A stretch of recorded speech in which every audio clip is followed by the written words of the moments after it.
उत्तर Korea देश सबुबले तार कड़ा शासन पर जनाशुना। उत्तर कोरिया ना आसिले किम जोंग उन कठोर शासन कथा समस्त मन पड़े। तेबे भारत में किसी भूल काम कले सरकारी कर्मचारी को चाकरी छटई करे नचेत दरमा काटी दि जाए। मात्र उत्तर कोरिया निकट में 30 सरकारी चाकरी को फांसी दंड देछि। तेबे सेमाने कौन भूल करथिले और काहेकि एभली दंड पाइले आसंतु जानिबा। निकट में उत्तर कोरिया रे लगातार वर्षा प्रभाव में बन्या परिस्थिति सृष्टि होइतिला। एथिरे अनेक लोक निखोज हेबा सह प्राय 4000 बासिंदा जीवन जाइतिला।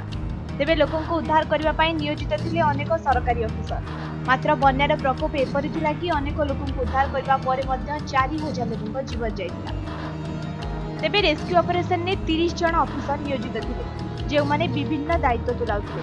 तेबे एही 30 अफिसर अवहेला जोगु एते लोकों मृत्यु होइतबा कहछन्ती उत्तर कोरिया राष्ट्रपति। एथिपाई से समस्त कर्मचारी को मृत्युदंड देछन्ती राष्ट्रपति किम जोंग उन। एहिभली घटना एबे सारा विश्व रे चांचल्य सृष्टि करिछि। अनेक याकु ठीक कहितिबा बेले किछि लोक याकु भूल बोली मध्य कहछन्ती। केवल यही घटना नुहे, जदि आपण उत्तर कोरिया रे रहिबाकु चाहिबे तेबे आपनको अनेक किछि नियम जानिबाकु पड़िबो, कारण से सब नियम उल्लंघन कले आपनको जेल दंड भोगिबाकु पड़िबो। एपरिक आपणक हेयर स्टाइल किपरि रहइबो ताहा मध्य सरकार ही कहिबे।